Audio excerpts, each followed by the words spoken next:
비상계엄 특집방송 함께해 주실 분 세 분 나오셨습니다. 신인규 변호사, 김봉신 메타보이스 부대표, 맹영균 기자 나오셨습니다. 안녕하세요. 네, 안녕하세요. 오늘 제가 기사를 한 200개 본 것 같아요. 예, 한 5분 단위로, 10분 단위로 속보와 단독이 쏟아져가지고 지금 너무나 이제 어지러운데 저같이 소위 말하는 이게 뉴스 뉴스 전문가도 이렇게 어지러울 텐데 우리 국민들, 시청자분들, 청취자분들께서도 굉장히 좀 혼란스러운 하루가 아니었을까 생각이 듭니다. 그래서 오늘은 무슨 일이 있었는지를 먼저 간략하게 정리를 좀 앞부분에 해보고 사안에 대해서 조금 얘기를 해볼게요. 일단 맹영균 기자가 짧게 일단은 무슨 일이 오늘 타임라인 순으로 무슨 일이 있었는지 정리를 짧게 해주시죠. 네, 먼저 오늘 그 한동훈 대표가 오늘 오전에 긴급 최고위원회의를 소집을 했어요. 예. 근데 여기서 이제 한 대표가 윤석열 대통령의 조속한 직무 집행 정지가 필요하다고 판단한다. 이렇게 얘기를 한 겁니다. 그러니까 윤석열 대통령의 어떤 탄핵 소추에 대해서 좀 부정적이었던 그 입장이 돌변한 건데요. 대통령이 그 정치인들 체포를 위해서 정보기관까지 동원한 사실을 확인했다. 그리고 그것이 사실이라면 윤 대통령이 앞으로 더 극단적인 행동을 재현할 우려가 크다라는 게 이유였습니다. 그렇게 됐고 곧이어 이재명 대표도 성명을 좀 발표를 했어요. 네. 제목은 그 윤석열 내란 사태 관련 특별 성명이었습니다. 이 대표는 민주주의 헌정 질서를 자신의 사적 이익과 권력 강화 유지를 위해 남용한 명백한 국가 내란 범죄 수괴라고 이렇게 또 규정을 했고 조속한 탄핵과 수사를 촉구했습니다. 이후 윤석열 대통령의 그 탄핵안 표결이 앞당겨질 수 있다라는 전망이 제기가 됐어요. 예. 그러니까 한동훈 대표가 어떤 탄핵에 대해서 입장을 좀 변화했기 때문인데요. 다만 이재명 대표는 한 대표가 탄핵을 시사한 건 다행이지만 언제 말을 바꿀지 모른다라는 입장을 함께 전했습니다. 예. 그리고 이제 여당에서도 목소리가 하나둘씩 나오기 시작을 했는데요. 가장 먼저 이제 조경태 의원이 그 윤 대통령 탄핵에 찬성하는 입장을 공개적으로 밝힌 거예요. 예. 그러니까 조경태 의원이 이 비상계엄을 선포했던 그 행위 자체가 위헌적이고 불법적이다. 대통령의 직무정지를 빨리 해야 된다라고 말을 했어요. 거기서 기자가 다시 한번 오늘이라도 본회의 표결이 필요하다라는 말이냐 이렇게 묻자 그렇다라고 답을 했고요. 다만 친윤계 인사와 여당 중진 의원들은 조금 신중한 모습을 보였습니다. 김재원 최고위원은 사실관계가 먼저 확인이 되면 그 다음 단계에서 말하는 게 낫다. 뭐 이렇게 얘기를 했고요. 예. 김기현 의원도 대통령의 계엄은 명백히 잘못된 조치라면서 그렇다고 해서 또다시 대통령 탄핵에 우리 당이 앞장서는 것은 별개의 문제다 이렇게 밝혔고요. 윤상현 의원도 아직 사실관계 확인도 없이 야당의 주장에 동참할 수 없다라는 입장을 전한 겁니다. 예. 일단 한번 숨 한번 돌리고 뒤에 또 막 뉴스가 계속 있는데 이거 다 읽으면은 너무 헷갈리시니까 이런 상황인 것 같아요. 한동훈 대표가 지금 탄핵이라는 단어를 쓰지는 않았지만 사실상 탄핵 이제 직무정지죠. 직무집행정지에 동의를 한 거는 지금 방첩사에서 중요한 정치인들을 다 체포해가지고 과천에다가 구금하는 이런 것들을 자기가 이제 정황을 포착했다라는 거예요. 그래서 추경호 원내대표 기사 나온 걸 보면 추경호 원내대표는 이 사실에 대해서 아직 공식적으로 확인 안 된 건데 이렇게 발표하면 안 된다라고 또 뜯어 말렸고. 네. 그래서 이제 보면은 한동훈 대표 옆에 이제 그 발표할 때 추경호 원내대표 표정이 굉장히 좀 굳어 있었어요. 굉장히 좀 표정이 안 좋은 상황이었고 이렇게 상황이 좀 급변을 했습니다. 일단 신인규 변호사 오늘 방송 많이 하셨죠? 네, 오늘 좀 저도 바쁘게 다녔습니다. 예, 목소리가 굉장히 이미 좀 쉬셨어요. 근데 이거는 이제 방송보다는 제가 계엄을 선포한 날 밤에 국회로 뛰어갔거든요. 그날 의원들을 안으로 못 들어가게 경찰들이 막고 있어서 제가 그 길을 터주는 몸싸움을 좀 몇 시간 했습니다. 그래서 근데 소리를 안 지를 수가 없어가지고 지르다 보고 또 구호도 지르고 하다 보니까 목이 좀 많이 안 좋은 상황입니다. 알겠습니다. 그래서 오늘 목소리를 좀 아껴야 되는데 제가 혹사를 좀 시킬 수밖에 없는 이 상황에 대해서 양해를 먼저 구하고요. 일단은 신인규 대표는 어떻게 보셨어요? 이제 한동훈 대표의 입장 변화. 예. 그러니까 우선은 한동훈 대표가 이제 검사가 아니고 또 대통령의 부하도 아니고 독립된 개체로서의 정치인이잖아요. 근데 이 계엄에 관해서 위헌이니까 계엄은 해제돼야 된다. 그렇지만 대통령의 직은 또 유지해야 된다. 뭐 시간을 가지고 질서 있게 퇴진한다든지 아니면 뭐 개헌을 통해 가지고 임기를 줄인다든지 아마 이런 쪽으로 가려고 했던 것 같거든요. 예. 그런데 오늘 아침에는 본인에 대한 이제 체포의 계획이 있었다라는 사실을 알고 나니까 입장을 바꿔서 탄핵이라는 말은 안 쓰지만 사실상 탄핵을 의미하는 대통령의 직무정지라는 개념을 가지고 나온 겁니다. 예. 그래서 저는 뭐 태도의 변화는 상당히 전향적이기 때문에 높게 평가를 합니다만은 그래도 정치인이라면은 국민들 앞에 위헌위법적인 불법 계엄에 대해서는 헌법 수호 책임을 져야 되는 거거든요. 예. 그러니까 윤석열 대통령은 내란죄로 처벌을 받아야 되는 것이고 대통령의 직에서 내려오게 만드는 것이 추가 계엄을 막고 헌법을 수호하는 유일한 길인데 그 말을 하지 못하고 여전히 향후 정치적인 계산을 통해서 권력을 누가 갖느냐. 지금 권력 누가 갖는 거는 국민이 결정합니다. 근데 그걸 미리 앞당겨가지고 책임 소재를 가리라는 명확한 메시지를 못 내는 모습은 한동훈의 한계를 여실히 보여줬다.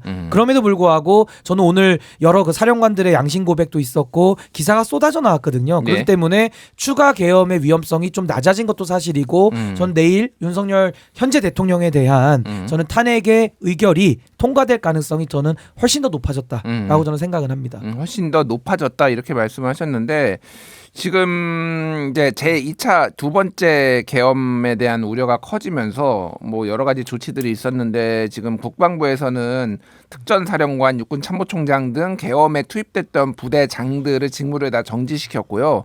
지금 조지호 경찰청장이 국회 전면 통제에 3분 전에 행안부 장관과 통화를 했다라는 이제 사실이 좀 밝혀졌습니다. 그렇게 하니까 국수본에서 조지호 경찰청장의 휴대폰을 압수하겠다 이렇게 지금 나온 상황이에요. 하나씩 이렇게 전달해 드리면서 좀 얘기를 할게요. 김봉신 대표님, 예. 좀 지금 한동훈 대표가 이렇게 돌아서게 된 것든 결국은 이런 국민의 여론에 대한 부담이 있었던 것 같아요. 그러니까 전체적으로 보면 어쨌든 본인에 대해서 체포를 하려고 시도했던 것에 대해서도 매우 큰 충격을 받았다. 라는 것도 하나가 있는데 어쨌든 여론이 지금 급격히 안 좋아진 거는 사실이잖아요. 오늘 특히 한국갤럽 여론조사가 매우 주목이 됐어요. 예, 맞습니다. 이 한국갤럽 조사에서 국정 긍정률이 사실 16%니까 이제 최저치를 다시 경신했다 이렇게 나왔는데 예. 한국갤럽 조사가 이제 3일에 걸쳐서 진행이 되지 않았겠습니까? 그런데 이제 그 계엄이 있었던 그날 이후 4일, 5일 양일간을 종합했더니 13% 긍정률이다. 자, 13% 예, 이제 기준선이 13이 됐습니다. 예. 10% 초반이 됐다라는 것이죠. 이렇게 되면 더 빠지면 한 자릿수다. 이렇게 되는 것이고요. 대통령 긍정률 한 자릿수에서 아무리 발버둥 쳐서 올라오더라도 회복이 엄청 길어지죠. 아무 일 없이 지금 한 자릿수로 쭉 간다 하더라도 지방선거까지 회복이 되기가 어렵죠. 그러면은 국민의 힘은 큰 정당으로서 기능하기가 쉽지가 않습니다. 그러면 지방선거가 대선이라든지 국회의원 선거보다 훨씬 큰데 이때 나오는 그 정치 입문하고자 하는 그 사람들을 흡수해서 그래서 정당이 키우고 덩치도 키우고 나름 목소리도 내고 이래야 될 텐데요. 그게 다 막힌다라는 거예요. 예. 그러면은 지금 국민의힘에 계신 정치인들이 정치를 어떻게 해야 될지 정말 밑바닥부터 다시 시작해야 되는 상황까지 몰렸다. 이러면은 대통령 탈당 얘기는 너무 늦게 나온 거죠. 어떻게 보면. 그렇죠. 예. 그리고 직무정지 얘기가 나오는 거는 당연한 수순이 될 수밖에 없는 예, 여기까지 왔습니다. 그렇군요. 특히 이제 지역별로 봐도 뭐 모든 지역에서 지금 굉장히 낮게 나온 것 같아요 보니까. 예. 지역별로 봐도 참 이 정도 되니까 하나하나 계층별로 봤을 때 이게 계층에서의 움직임이라는 게 오차범위가 그 계층 하나만 보면 이게 상당히 오차범위가 넓기 때문에 뭐가 이렇게 크게 뭐 이렇게 얘기하기는 어려운데요. 수치만으로 최저치들이 우수수 쏟아졌습니다. 대전, 세종, 충청에서 11% 긍정률 이거 최저치입니다. 충청도에서 11%요? 그렇습니다. 충청도에서 11%라는 거는 충청도는 이거는 격전지라고 흔히 이야기했지 않겠습니까? 예. 그런 지금까지는 그렇지만 이게 광주, 전라, 호남에서 7%일 때 이번 조사입니다. 대전, 충청, 세종에서 11%다라고 하는 거는 호남화돼 가고 있다. 그러면 이거는 앞으로 이 과정이라면 충청, 그러니까 중부 지방도 민주당 텃밭화되는 것이냐라고 예. 관측할 수 있고요. 지난번 총선에서도 사실은 약간 그 충청도의 경기도와 이런 현상이 좀 나타났다 이런 얘기들이 있었잖아요. 그러니까 맞습니다. 일부 지역인데 이제 공주같이 이제 작은 도시에서도 사실은 완전히 읍면 지역이 아니면 조그만 한 도시 정도 시 정도만 되더라도 거기서 민주당이 되더라라는 얘기가 되거든요. 그럼 충청도는 이제 완전히 도심을 제외한 읍면 지역으로 가야 국민의힘이 힘을 쓸 수 있었는데 지금은 더 척박해지는 거죠. 국민의힘 입장에서는. 네. 그렇게 됐습니다. 부산, 울산, 경남 17%입니다. 대구, 경북 지역에서도 긍정 변동이 19%포인트 빠져버렸거든요. 예. 20일입니다. 그러니까 부정이 무려 40%포인트가 더 많이 나타났습니다. 한꺼번에 40%포인트가 올랐다고요? 아니요. 긍정이 빠진 게 19, 예. 부정은 올라간 게 14. 아, 14. 예. 그래서 긍부정 격차가 40%. 아, 격차가 40%포인트? 예. 그래서 전 지역에서 지금 부정이 오차 범위를 크게 벗어나서 부정평가가 우세하다 이렇게 보셔야 되겠고요. 충격적인 건 30대에서 3% 나왔습니다. 3%요? 예. 대통령 지지율이 긍정 지지율이 3% 나왔다고요? 30대가? 맞습니다. 20대에서 7%, 30대에서 3%, 40대에서 8%, 20, 30, 40대에서 한 자릿수, 50대에서 11% 이거 최저치입니다. 그럼 30대, 50대 이거 아버지 세대, 아들 세대 전부 다 최저치를 기록하고 있고요. 이렇게 되면은 사실은 청년층, 중장년에서 허리가 되는 세대 여기서는 대통령 관련해서는 굉장히 싸늘하다. 알겠습니다. 30대, 그러니까 여러 다른 여론조사들 제가 수치는 말씀 안 드리겠는데 대통령 탄핵해야 된다라는 비율이 굉장히 높은데 보면은 20대, 30대에서 굉장히 높더라고요. 이게 지금 이게 이유가 있을 것 같아요. 일단 맹현균 기자가 지금 40대인가요? 30대인가요? 저 30대입니다. 30대로서 좀 어떻게 이 상황을 보시나요? 그러니까 유독 최근에 급격하게 지금 상황이 안 좋아졌거든요. 네. 어떻게 보세요? 근데 30대 같은 경우에는 기존의 윤석열 대통령에 대한 긍정평가가 높지 않은 연령층이긴 했어요. 예. 그런데 이런 계엄 사태라는 극단적인 행동을 받고 그리고 거의 지금 30대 같은 경우에는 어린 자녀를 두고 있는 저 주변 같은 경우에 친구들이 많거든요. 그런데 그런 자녀들이 살아갈 세상을 좀 생각을 하게 됐다라는 거예요. 그냥 단순히 어떤 좋고 나쁨을 떠나서. 그래서 이 지금 사회가 혼란되는 것 자체를 굉장히 부정적으로 생각하는 인식이 강했습니다. 그렇군요. 어쨌든 전체적으로 보면은 민주주의, 사실은 20대 같은 경우에도 내가 태어났을 때부터 대한민국은 민주주의였잖아요. 그러니까 계엄이라는 거, 뭐 이를테면 쿠데타라는 거 이런 것들은 교과서에서 보던 건데 이거를 현실로 목도했을 때의 약간 충격 그런 것들이 굉장히 컸을 것 같아요. 신인규 변호사님. 그러니까 저만 해도 저도 이제 30대 이제 후반, 이제 40대 길목에 있기 때문에 이 계엄이라는 게 아픈 역사잖아요. 우리 과거에 우리 선조들이 피와 땀과 눈물을 흘려서 아주 값지게 우리 민주주의 공화국의 역사를 그동안에 우리 헌정 중단 없이 이어져 온 것인데 갑자기 계엄이 선포되더니 저도 놀래가지고 그날 현장으로 뛰어간 거거든요. 여의도 상공에서 헬기가 아주 저공 비행을 하면서 한 3-4대의 헬기 저도 돌아다니는 걸 제가 봤고요. 뒤를 돌아보니까 도로 위에 차가 다니는 게 아니라 계엄군 특수부대 무장한 그 무장을 한 군인들이 다녔단 말이죠. 그러니까 이런 모습을 지켜보면 정말 이제 지금의 20, 30대 내지는 계엄을 안 겪은 세대 입장에서는 매우 큰 충격일 수밖에 없는 것이고 이게 도대체 2025년도에 진입을 앞두고 있는 대한민국의 국격이라는 게 있는데 이게 무슨 말도 안 되는 짓을 벌린 것이냐. 이 무모하고 위태롭고 위험한 이 대통령은 더 이상 그 자리에 있어서는 안 되겠다라는 저는 확정적 판단을 이제 전 젊은 세대들은 이제 판단이 좀 빠르잖아요.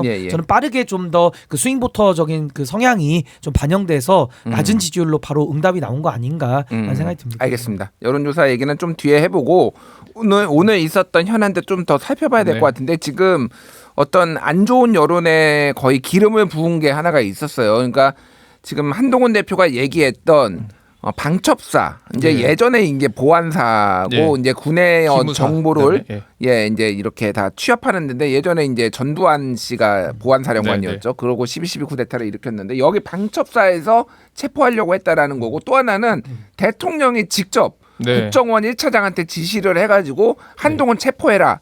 이런 거가 이건 조선일보 기사로 나왔어요. 맞습니다. 그 이제 한동훈 대표가 이제 뭐 아침에 얘기를 하면서도 앞으로 이제 어떤 기회가 됐든 경로가 됐든 알려질 것이다라고 하고 그 직후에 바로 보도가 나왔거든요. 예. 그러니까 조선일보 보도 내용을 짧게 요약을 하면은 윤석열 대통령이 비상계엄 선포한 지난 3일에 그 홍장원 국가정보원 1차장에게 방첩사령부와 협조해서 정치인들을 체포하라고 직접 지시를 내린 것으로 알려졌다 이렇게 보도를 했거든요. 예. 다만 국정원은 그 1차장 관련 보도는 사실이 아니다라고 부인을 했어요. 그리고 나서 이제 그 사이에 김병주 민주당 의원이 나섰거든요. 예. 직접 이 김병주 의원이 사성장군 출신이잖아요. 그래서 직접 그 특전사령부를 방문을 했어요. 거기서 이제 국정원 출신 박선원 의원도 함께를 했고 거기서 이제 곽종근 특수전 사령관을 만났는데 이 자리에서 곽 사령관이 여러 증언을 했습니다. 핵심은 비상계엄 당시 김용현 전 국방부 장관으로부터 국회의사당 인원들을 밖으로 빼라는 지시를 받았다라는 것이었고요. 예. 그리고 김 의원은 이어서 수도방위 사령부로 또 자리를 옮겼거든요. 그래서 이제 이진우 수방사령관을 만났는데 여기서 이진우 수방사령관은 계엄이 선포된 뒤인 4일 오전 0시쯤에 윤 대통령으로부터 한 차례 전화를 받았다 이렇게 또 밝혔습니다. 대통령이 직접 네. 수방사령관한테 전화를 했다고요? 예. 그리고 국회 작전을 수행했던 이상현 1 공수특전 여단장의 발언도 전해졌는데 이건 보도로 전해졌는데요. 예. 이 여단장은 무력을 사용해 비상계엄 해제 요구안을 의결하려는 국회의원을 끌어내라는 상부의 지시를 들었다 이렇게 또 밝힌 거예요. 그러던 와중에 이제 국회 정보위원회가 또 동시에 움직였거든요. 예. 국정원에게 어떤 이 사실관계를 좀 확인하기 위해서였는데 그래서 이제 조태용 국가정보원장과 홍장원 1차장이 국회를 찾았습니다. 예. 그 면담이 있는 다음에 홍 1차장의 증언이 전해졌거든요. 윤석열 대통령이 싹 다 잡아들여 정리하라라고 지시를 했다라는 내용입니다. 싹 다 잡아들이라는 거는 여기는 지금 뭐 이재명 대표, 뭐 한동훈 대표, 뭐 네. 우원식 국회의장 이런 주요 정치인들이 다 들어간 거죠, 그러니까. 예. 그 방첩사령부가 이 구체적인 체포 대상 명단을 전달했다고도 했거든요. 예. 그래서 국정원에도 또 윤석열 대통령이 국정원에도 대공수사권을 줄 테니까 우선 방첩사령부를 도와서 지원하라. 자금이면 자금, 인력이면 인력 무조건 도와라 이런 지시가 있었다라고 했습니다. 그리고 말씀하신 그 체포 대상자 명단에는 뭐 이재명 대표, 우원식 국회의장, 한동훈 대표, 박찬대 민주당 원내대표, 김민석 최고위원 그리고 뭐 정청래 법사위원장, 조국혁신당의 조국 대표 그리고 그 방송인 김어준 씨 예. 그리고 김명수 전 대법원장 뭐 김민웅 촛불승리 전환행동 상임 대표 등 의 인물의 이름이 있었다라고 홍 1차장은 또 전했습니다. 그런데 조태영 원장이 바로 언론 앞에서 또 반대 입장을 또 전했어요. 예. 정반대의 주장을 펼쳤는데 조 원장은 이번 비상계엄과 관련해 대통령이 국정원장에게 정치인을 체포하라는 지시를 전혀 한 적이 없다 이렇게 얘기를 했습니다. 그리고 조 원장은 그런 일이 있었다고 보도가 나왔을 때 홍 1차장에게 직접 그런 지시를 받은 게 있냐고 확인했는데 본인이 오보라고 했다 이렇게 밝혔다는 거예요. 예. 그런데 여기서 또 하나 의미심장한 부분이 조 원장의 말과 같은 맥락의 대통령실 입장이 기자들에게 전해졌었어요. 예. 저도 이제 용산 기자실에 있었기 때문에 그 대통령은 그 누구에게도 국회의원을 체포 구금하라고 지시한 적이 없다라는 내용이었거든요. 예. 근데 요 입장이 전해지자마자 곧바로 기자들한테 다시 한번 이 전파가 된 내용이 곧 삭제 요청을 해달라라는 거였습니다. 그 취소하겠다 그 네, 발언한 네. 거 지금 네. 입장을 취소하겠다. 네. 자, 혼란스러워요. 혼란스러운데 어쨌든 지금 정황으로 봤을 때는 대통령이 여기저기 그 군인한테도 국정원한테도 전화를 해가지고 자 정치인들 싹 다 잡아들여라 이렇게 한 걸로 지금 추정될 수밖에 없는 상황이에요. 그리고 대통령실도 아니라고 부인했다가 금방 취소를 한 거는 이게 지금 이거 거짓말이나 이거 부인했다가 문제가 되면 책임 추궁을 당할 수 있으니 이거를 또 부인한 거 아닌가 또 이렇게 해석이 나오는데 일단 신일규 변호사님 어떻게 보셨어요? 그러니까 이제 어제까지만 해도 오늘 이제 홍장원 국정원 제1차장의 증언이 나오기 전이었기 때문에 대통령이 몸통일 것이다 우리가 추정 단계였는데 오늘은 이제 홍 차장의 증언이 나옴으로써 이젠 추정이 아니라 거의 사실에 부합하는 이 단계까지 올라오지 않았나 싶고요. 예. 사실 왜 국정원인가를 좀 생각해 보면 이 방첩사령관이라는 자리 자체가 충암고 출신의 여인영 사령관인데 방첩사가 과거에 그 쿠데타의 주역인 보안사를 이름을 바꾼 거거든요. 예. 근데 방첩사령관인 여인영의 선배, 충암고 선배가 또 김용현 국방부 장관 내지는 그 전에도 사실은 여러 차례 좀 모의를 했다라는 그런 보도들도 좀 이렇게 나오고 있었기 때문에 이 방첩사에서 여러 정치인들 또 방송인들 뭐 법관들 잡으려다 보니까 경찰에다가 요청하기 좀 어려운 겁니다. 이게 군과 경찰은 조직이 다르기 때문에. 예. 근데 이 홍 차장 같은 경우는 또 군인 출신이기 때문에 오히려 또 쉽게 편하게 접근할 수 있지 않았을까. 물론 이번에 홍 차장의 증언이 나왔으니까 결과적으로는 뭐 믿고 했던 사이가 틀어진 건 모르겠습니다만은 그 계엄 당시에는 그래도 믿고 국정원에다가 위치 추적이라든지 여러 가지 부탁하는 게 낫겠다.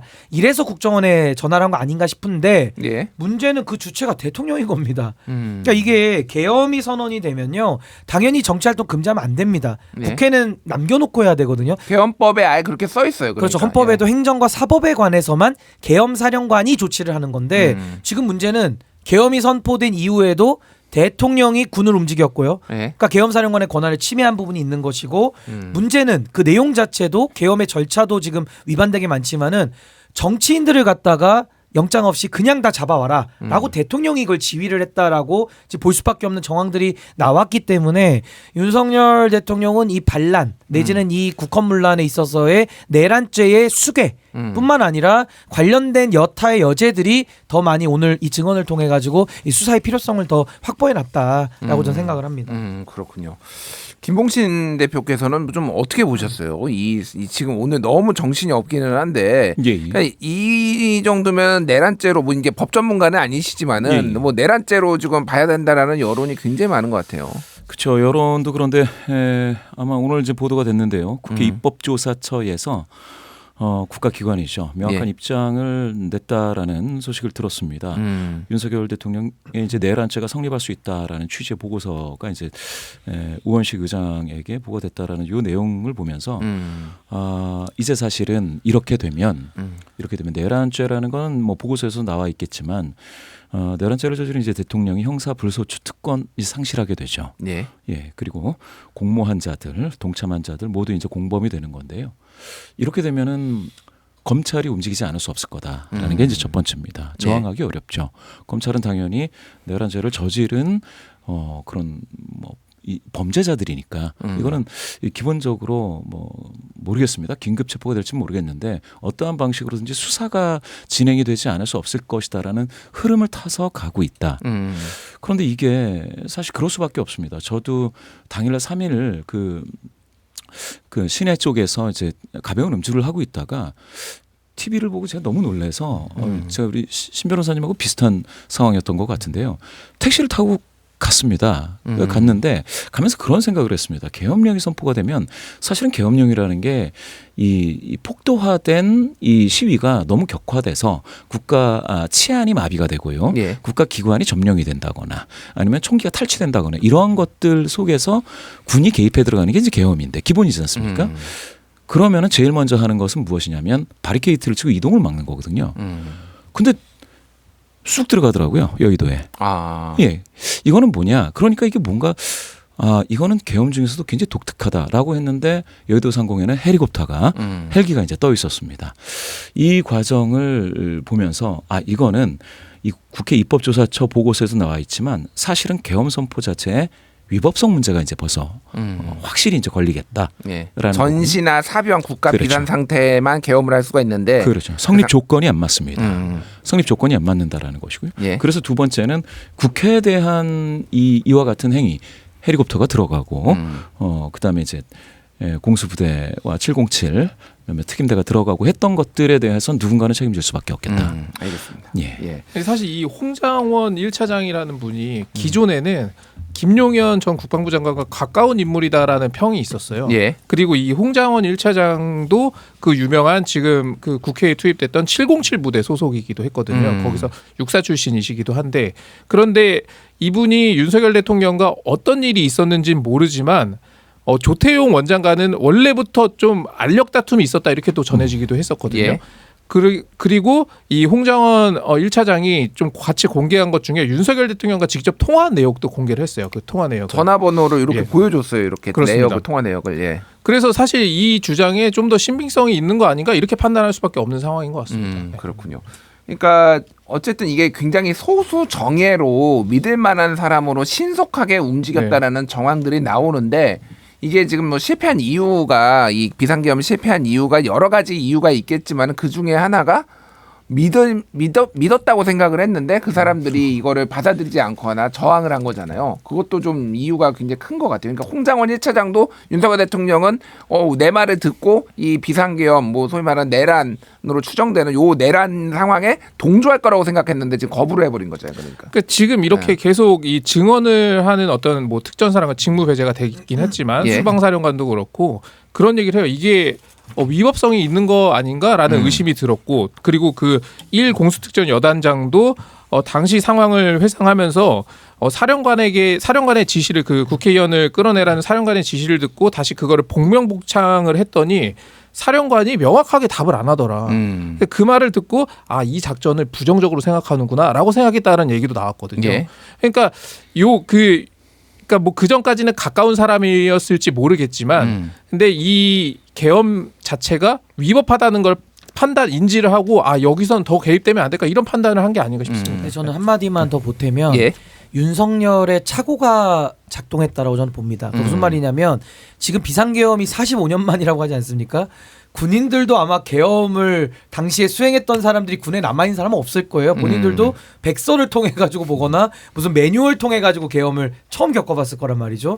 근데 윤석열 대통령은 지금 2024년도에 대한민국을 지금 어떻게 보면 이끌고 있는 리더 대통령인데 이분의 인식은 3공화국, 박정희 내지는 전두환, 5공화국 그때에 머물러 있는 사람이에요. 그러니까 인식이 1980년대 내지는 1961년도에 맞춰져 있는 사람이 대통령의 권한을 갖고 있고 군이 있고 본인이 시킨 겁니다. 시키면 할 줄 알았겠죠. 근데 지금 민주화된 이 군인이 45년 만에 비상계엄을 본인들도 처음 하고 이거 왜 하는지도 모르겠고 소요 사태도 없는데 가가지고 몰래 가가지고 내려놓으니까 야 여기가 국회고 들어가서 진압해. 그거 누가 합니까? 그러니까 사령관들도 모르겠습니다. 수사를 통해 가지고 이제 책임은 가려야 되겠습니다만은 일단 거기까지는 갔는데 그 안에서 지시 내릴 때도 사람은 절대 임명해야 하지 않고 뭐 실탄은 쓰지 않고 이런 식의 나름대로 그 지시가 완벽하게 이행되지는 않았거든요. 그러니까 이런 부분들이 윤석열의 착오가 저는 그 안에 좀 깊이 내재돼 있던 거 아닌가라는 생각이 듭니다. 예, 오늘 있었던 일 또 다시 짚어볼게요. 자,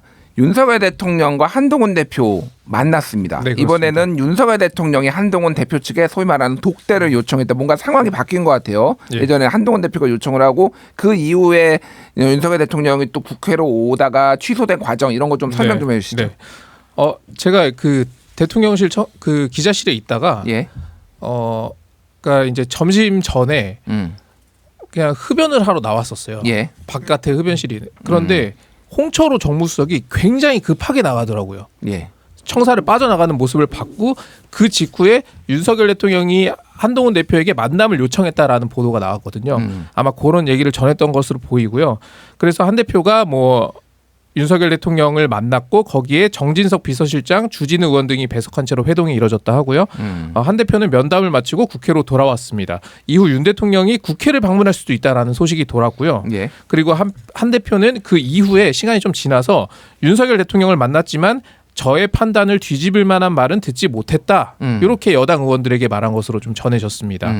그리고 이제 윤석열 대통령이 국회를 방문할 수 있다는 소식이 돌자 이제 국회는 좀 비상이 걸렸어요. 그러니까 이재명 대표는 오늘 밤이 매우 위험하다는 생각이 든다라고 얘기를 했고요. 그러니까 2차 계엄이 있을까 우려가 된다라는 얘기였어요. 그리고 거기에 대해서 이제 노종면 민주당 원내대변인이 윤 대통령이 합참 전투통제실을 방문했을 당시 국회의원을 체포하라는 언급이 나왔고 체포가 이루어지지 않은 이유로 군 병력 부족 얘기가 나왔다고 한다. 그러자 윤 대통령이 병력을 투입해라. 계엄이 해제돼도 내가 또 한 번 하면 된다라고 얘기했다는 게 그 민주당이 받은 제보의 내용이라는 겁니다. 계엄 다시 하겠다. 계엄 실패해도. 네, 그래서 이제 야당 의원들이 윤 대통령이 국회에 오는 걸 막기 위해서 국회 그 로텐도홀에 이 집결을 했고요. 그런 상황이 이어지자 이제 대통령실 고위 관계자 발 메시지가 나왔는데 윤 대통령은 오늘 국회 방문 일정이 없다 이렇게 나온 겁니다. 없다. 그러니까 원래는 가다가 그러면 돌아온 걸로 추정이 되는 건가요? 그렇죠. 가다가 돌아온 거 아니면 갔는데 들어갈 수 없는 상황인 것 같으니 돌아왔을 수도 있고요. 아니면 아예 안 갔을 수도 있고요. 그렇군요. 지금 그래서 국회가 난리가 난 상황이고 제가 국회 쪽 분들한테 지금 뭐 얘기 들어보니까 헬기가 착륙하지 못하게 국회 앞에 이제 잔디가 쫙 깔려 있잖아요. 거기에 지금 차를 다 끌고 왔대요. 그래서 헬기가 앉을 수 없게 지금 곳곳에 지금 차를 배치를 해가지고 2차 계엄에 대한 지금 그런 뭐 조치를 취하고 있다 이런 얘기까지 제가 들었습니다. 신규 변호사는 이거 왜 윤석열 대통령이 왜 한동훈 대표 만나자고 한 것 같습니까? 저는 윤석열 대통령 보면서 참 한 인간이 이렇게까지 좀 비굴해질 수 있구나라는 생각을 했습니다. 왜냐하면 본인이 국회에 마땅히 와야 되는 개원식이라든지 예산안에 대한 시정연설이라든지 이런 건 안 하고 본인이 이제 다급해지니까 특히나 국민의힘 의원들 보러 국회로 온다라는 거거든요. 그 참 비굴하다는 생각을 좀 했고요. 또 하나는 국회가 어떤 곳입니까? 본인이 위법한 불법 계엄을 선포해가지고 국회에 군대를 불법적으로 침범시키고 그 군인들이 유리창을 깨고서 들어가서 의원들을 체포하려고 했던 걸 국민들이 다 받고 막았거든요. 근데 무슨 염치와 무슨 낯짝으로 여기를 들어온다는 겁니까? 그러니까 저는 국회의원들이 당연히 스크럼을 짜서 막았는데 이건 국회의 명예와 위신을 위해서라도 당연히 막아야 되는 일을 전 의원들이 했다라고 보고요. 당연히 그 국회의장께서 그래도 입장을 내부적으로 잘 조율을 해서 뭐 기자회견까지 잡아놨다가 이제 대통령 차가 이제 돌아가니까 또 기자회견도 취소하면서 일단락은 됐는데 저는 뭐 윤석열 대통령의 그 비겁함의 끝을 보였다고 보고 특히나 한동훈 대표 입장에서도 좀 아쉬운 점은 더 이상 윤석열 대통령을 변화시키거나 의지를 받아내야 될 문제가 아니라 이제는 국회의 시간이고 이제는 한동훈의 결정의 시간이거든요. 내란 수계의 혐의를 받고 있는 대통령과 뭘 더 협의할 수 있죠? 그러니까 오히려 저는 국회가 나름의 이 행위에 대해 가지고 헌법을 수호하기 위한 어떠한 결정을 하겠다. 전 그걸 말해야 될 시간에 오히려 대통령하고 이런 식의 좀 야합과 뒤에서 좀 밀실로 전 합의를 이끌어내는 모습은 별로 국민들의 눈높이에는 맞지 않는 행동 아니었나라는 생각이 들었습니다.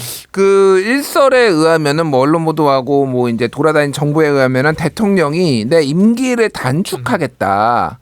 그거를 국회에 와서 국회의원들 앞에서 발표를 하겠다 이런 얘기가 좀 돌았는데 그거는 공식적으로 확인된 건 아닙니다. 그런 식으로 이제 이 난국을 돌파하려고 했다라는 거고 한동훈 대표는 그거에 대해서는 상황이 변하지 않았다라고 부인을 한 것 같아요. 그러니까 뭐 그런 얘기까지 있어요. 이게 민주당 뭐 관계자한테 들은 얘기, 그러니까 보좌관한테 들은 얘기인데, 그러니까 대통령이 이동하면 어쨌거나 경호 인력이 이동할 거 아닙니까? 근데 경호 인력은 사실 무장한 인력들이거든요. 그래서 그런 경호 인력들이 왔을 때 뭔가 국회에 대해서 뭔가 다른 행동을 하는 거 아니야?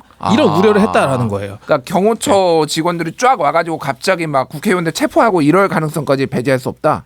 그런 우려까지 했다라는 거예요. 그러니까 이미 한번 비현실, 초현실적인 상황을 겪었기 때문에 어떤 가능성도 배제할 수 없다. 그래서 다 모여라 막 이렇게 됐던 거라고 얘기를 하더라고요. 그러니까 아무래도 이제 대통령은 경호처가 뭐 총기도 있겠지만은 대통령이 지휘를 하잖아요. 근데 국회 같은 경우에는 경비단이 있기는 하나 이게 국회에서 지휘 통솔을 하지는 못하기 때문에 이번에 국회 경비단이 서울경찰청장이나 경찰청장의 지시를 받고 국회의원들을 못 들어가게 막았어요. 그러니까요. 그러니까 국회 이건 나중에 저는 입법적인 개선이 필요하다고 보는 것인데 이미 법안은 발의가 됐어요. 독자적으로 이제 그 경비대를 꾸리는 걸로. 그러다 보니 아무래도 대통령이 경호처 직원들을 그러니까 무장한 경호처 직원들을 데리고 들어오다 보니까 당연히 국회 입장에서는 이거 허용할 수가 없는 것이고 아까 설명드린 대로 국회가 이미 3일 전에 그 지금 군인들이 총으로 유리창을 깨고 들어온 진입을 당한 피해를 본 상황에서 이 국헌문란을 시정하지 않고 윤석열 대통령 내란 수계에 혐의를 받는 그 행동을 시정하지 않은 상태에서 국회에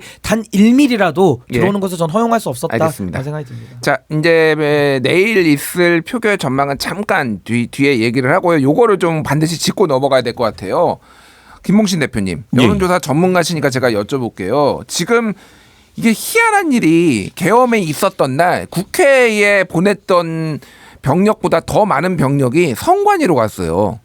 한 300명 정도가 국회보다 지금 더 많이 갔어요. 그래서 그거를 지금 이래저래 지금 언론 보도 나오고 본 거 보니까 부정선거가 있었다. 지난 총선에 부정선거가 있기 때문에 이거를 밝혀낸 그 지난 총선이라고 하면은 아마 2020년 총선과 2024년 총선을 다 말하는 것 같아요. 부정선거가 있었다라고 지금 들어간 건데 전문가로서 굉장히 궁금합니다. 이게 좀 가능한 건가요? 어떻게 보십니까? 일단은 부정선거라는 게 있기 어려운 환경이고요. 대한민국 그 선관위 시스템이라는 게 어렵죠. 그래서 부정선거의 증거를 발견하기 위해서 선관위에 그렇게 갔다. 계엄군이 심지어는 제가 이제 듣기로는 국회보다도 더 빨리 갔고요. 계엄을 이제 선포하기 6분 만에 갔어요. 계엄 발표되고 6분 만에. 그렇게 6분 만에 가기 위해서는 이제 인근에 가 있을 거다라는 이제 추정도 가능하고 예. 그리고 이제 명수도 훨씬 더 많고 그리고 방금 말씀하신 선거 여론조사를 담당하고 있는 중앙선거론조사심의위원회가 있는 관악구 쪽에도 병력이 들어갔고요. 병력 예. 규모는 국회보다 더 많고요.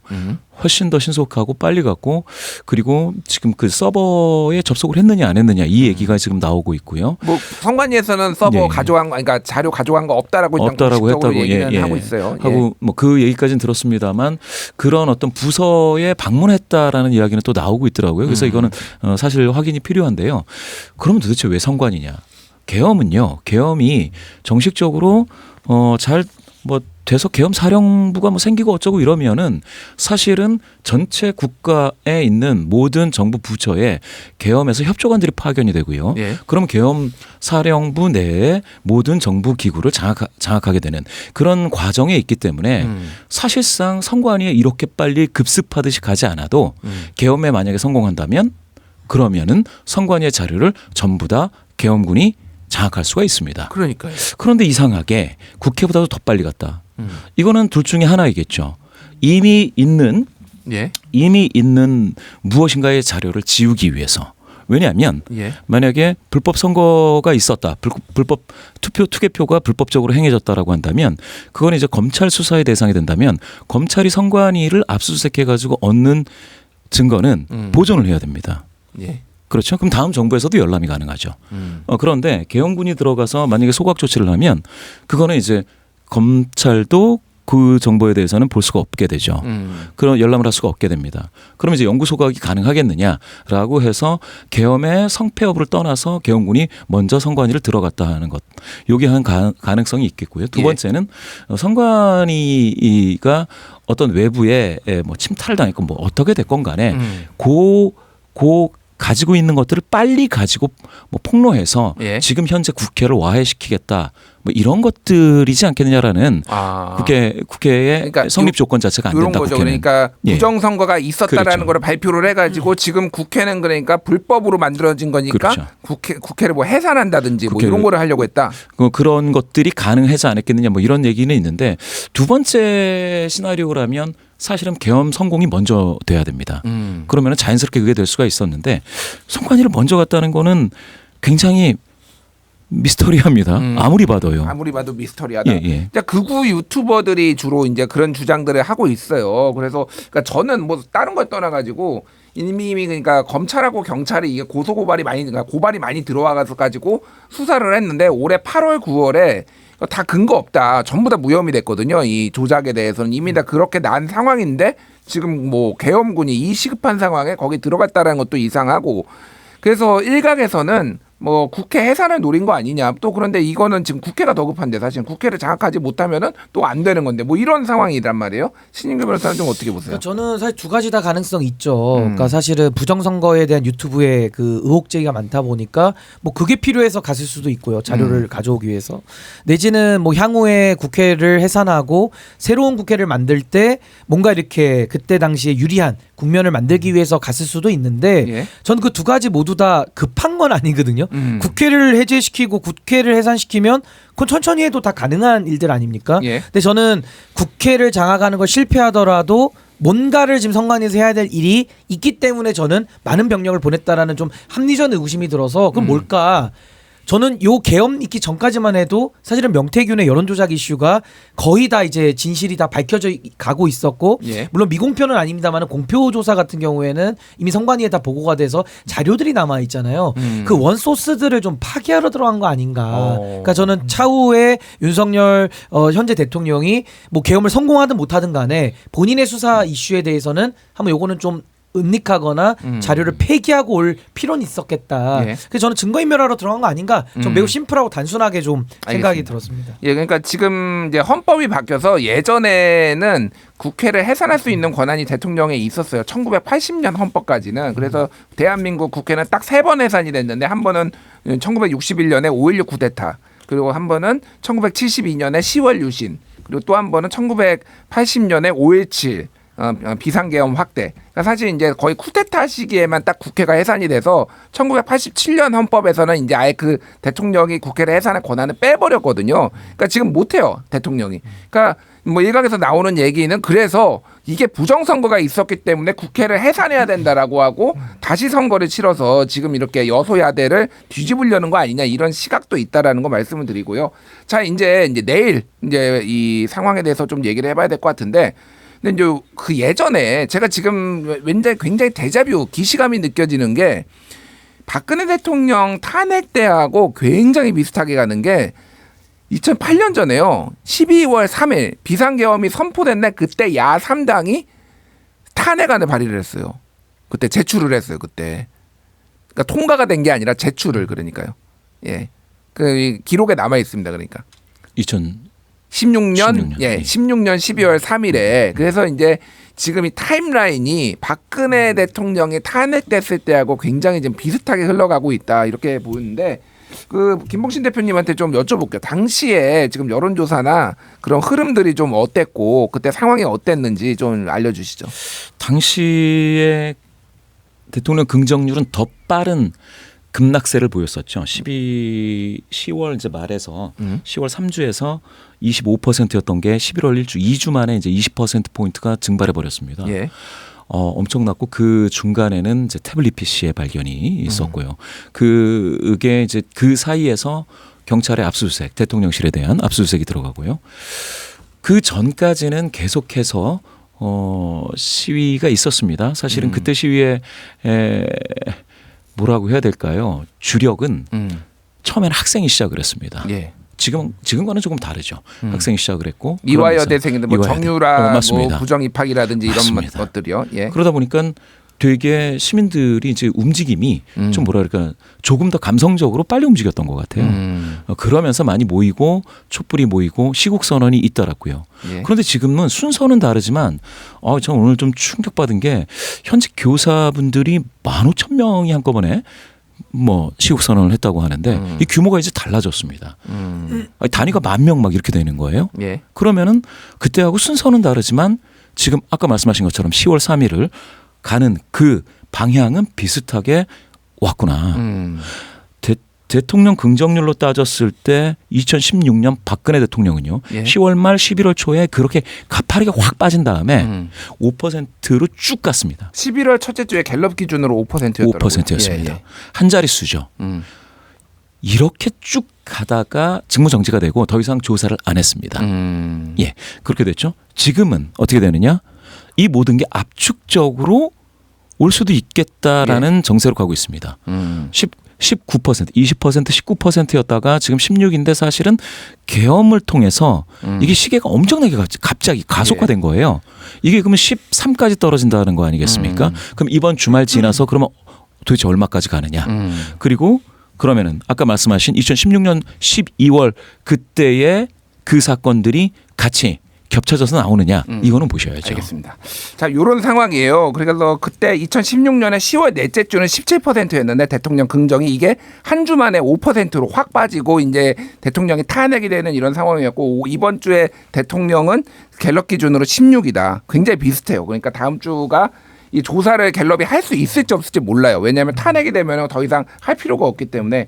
자, 신인규 대표님, 일단은 우리가 마지막으로 남은 시간에는 내일 표결 어떻게 될지 좀 분석, 전망을 해봐야 될 것 같아요. 신인규 대표는 어떻게 보십니까? 저는 예측이라는 건 늘 조심스럽습니다만은 그래도 저는 탄핵의 인용 가능성을 상당히 높게 보고 있습니다. 그 이유는 이미 심리적 탄핵은 이전부터 있었고요. 예. 사실 그러니까 오늘이죠. 오늘 이 계엄과 관련된 불법성과 위법성 아주 충격적인 사안들이 내부 고발처럼 지금 계엄에 가담했던 사람들도 다 이야기를 하고 있고 특히나 검찰도 특수본을 만들었고요. 또 경찰도 국수본에서 수사 시작했고 군 검찰도 관련자들 출국금지까지 요청을 해놓은 상태거든요. 이게 뭐냐면은 이제 탄핵으로 가는 그 막혀있던 장벽과 둑이 좀 무너졌다라고 봅니다. 이제 남은 거는 국민의힘 의원들 108명의 심리적 저항선이거든요. 예. 그들의 심리적 저항선이라는 것은 여기서 탄핵을 당하면 본인들은 박근혜 대통령 탄핵, 윤석열 탄핵으로 인해서 영구히 집권할 수 없는 그 이제 한계와 두려움이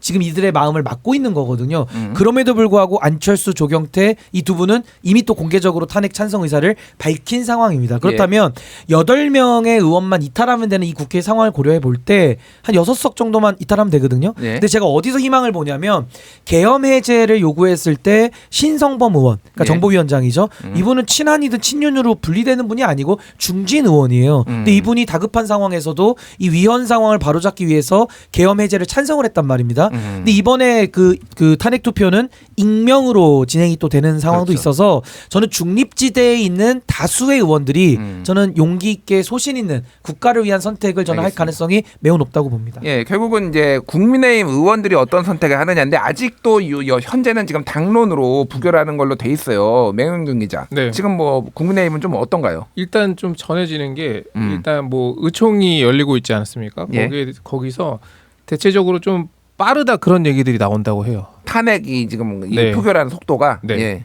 그런 얘기가 하나 나온다고 하고 그리고 당론이 바뀔 기미가 있는지에 대해서는 현재까지는 그렇게 녹록하지 않은 것 같다. 이런 메시지가 또 나오고 있고요. 예. 그리고 조경태 의원 같은 경우에는 8명으로는 안 된다. 8명 이상이 돼야 된다라고 생각을 한다라는 얘기를 했고요. 오히려 압도적 다수로 탄핵을 네, 시켜야 네. 된다. 예. 그래야만 국민의힘이 국민을 위한 진정한 정당이라는 것을 좀 보여줄 수 있다라는 얘기를 하고 또 만약에 부결이 됐을 때 상당한 후폭풍이 있을 것으로 전망한다. 조경태 의원이 뭐 이런 얘기들을 하고 있습니다. 예. 근데 반면 좀 어떤 뭐 친윤 쪽 관계자의 뭐 이야기로는 한 지금까지는 한 5명 정도가 이탈할 것으로 좀 전망하고 있는 것 같더라고요. 알겠습니다. 지금 속보가 들어왔는데 민주당이 내일 대통령 탄핵 표결을 원래는 오후 7시에 하려고 했는데 지금 5시에 하는 걸로 추진을 하겠다라고 해서 요거는 아직도 뭐 확정된 건 아니고요. 좀 지켜봐야 될 것 같습니다. 그러니까 변수 너무 시간이 밀려가지고 자정을 넘기면 이게 또 폐기가 되거든요. 그러니까 조금 시간을 벌겠다라는 걸로 보입니다. 자, 김봉신 이사님 예. 짧게 좀 전망 어떻게 하시는지요? 글쎄요. 이 국민의힘 의원들이 지금 텃밭이라고 생각했던 연령대나 지역이요. 동토가 돼가고 있다. 그러면은 예. 이거 뭐 정치를 지금 끝낼 것도 아니고 나중에 이제 이 밭을 맨손으로 갈아야 된다라는 생각을 하면 사실은 방향은 이미 어느 정도 가닥은 나와 있죠. 그렇군요. 예. 그렇다고 한다라면은 좀 더 가결 쪽에 좀 무게를 두시는 거죠. 그러니까 뭐 어쨌든 당위성을 좀 더 말씀하신 것 같기는 해요. 그러니까. 예. 시간이 더 필요하다라고 하지만 제가 봤을 때는 국민분들이 기다려주시지 않을 것 같습니다. 알겠습니다. 지금 두 가지인 것 같은 게 예. 하나는 뭐 여당 의원들이 임기 단축 개헌을 생각하는 의원들이 조금 있는 것 같고요. 두 번째는 아직도 그 이재명 대표의 어떤 그 사법 리스크를 고려해야 된다라는 의견도 있다라는 거 대법원 확정 판결 나오기까지는 윤석열 대통령의 자리를 지키고 그래서 그 다음에 탄핵이 이르다. 예, 이런 그래서 얘기입니다. 탄핵이 이르다. 네. 뭐 이런 혼란스러운 상황입니다. 이거 지금 상황이 너무 급변해서 사실은 또 변할 수가 있어요. 그래서 지금 여기까지 오늘은 전해드리고요. 저희가 또 다시 방송으로 전해드리도록 하겠습니다. 오늘 방송 3분 감사합니다. 네, 고맙습니다. 감사합니다. 감사합니다.